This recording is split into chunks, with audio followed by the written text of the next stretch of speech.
Let me give you 3 steps to start life change that can change your life, your personality, your lifestyle, everything can change. Here's the steps. Number 1, find out how things work.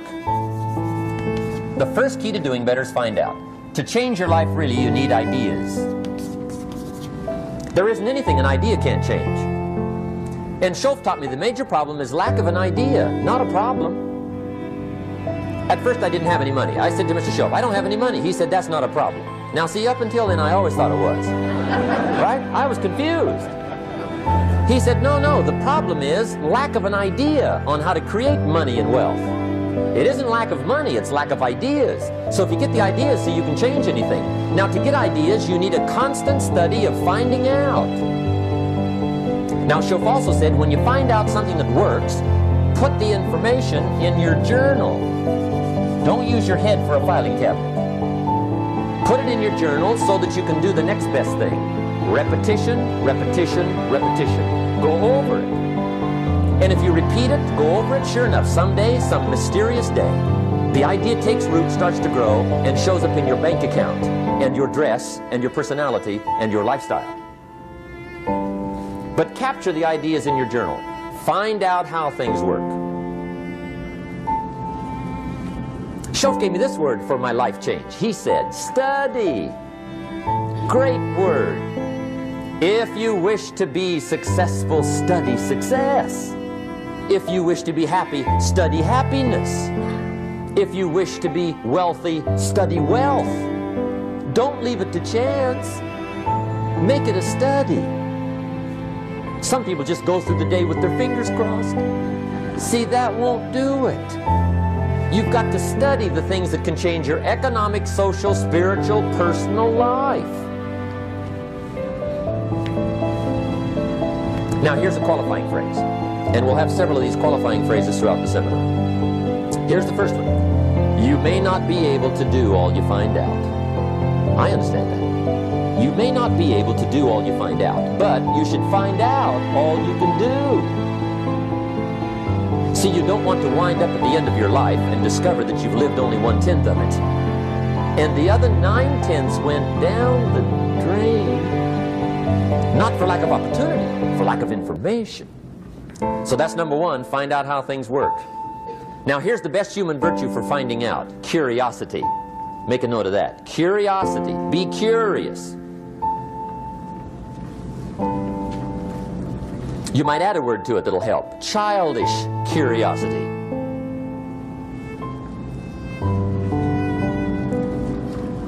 What will kids do if they want to know something bad enough? Bug you, that's the phrase. They can ask 1,000 questions. You think they're through? They got another 1,000. They'll drive you to the brink. It's a virtue.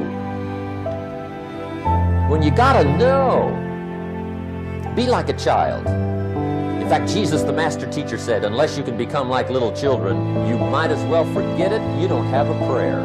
Excellent advice. You gotta be like children. 4 ways, in my opinion, to be like a child. Number 1 is curiosity, and number 2 is excitement. Get excited like a child over your ability to make yourself do anything for change. 3rd is faith. Have faith like a child. Adults are too skeptical. And 4th is trust. Trust is a childish virtue, but the rewards are incredible. So be like a child. Now, if you're curious, let me give you 3 ways to find out how to change anything. Any life direction, any dimension. Here's 3 ways to find out how to change anything. Number 1 is to read. Become a good reader. All of the successful people I know and work with around the world, they're all good readers. Curiosity drives them to read. They gotta know. They just read.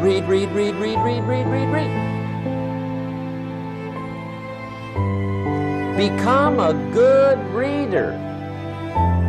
Now that's my opinion. Listen to the other lecturers and listen to me and make up your own mind. Don't be a follower, be a student.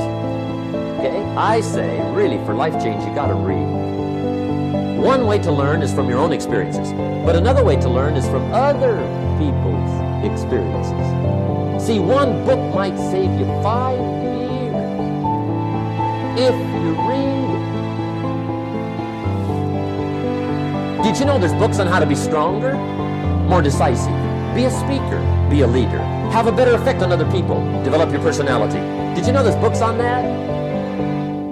And people don't read them? How would you explain that? And they can read. Did you know that hundreds of successful people have written their stories in books and they wrote down how they did it, and people don't read it? How would you explain that? The guy's busy, I guess. You know, you get tied up. The guy says, well, yeah, you work where I work, but the time you struggle home, it's late. You got to eat a bite of supper, watch a little TV, get to bed. You can't sit up half the night reading. And the guy's behind on his car payment. Good worker, hard worker, sincere. But you got to be better than sincere and work hard. Otherwise, at the end of your life, you'll wind up cold, stony broke. You got to be better than a good worker.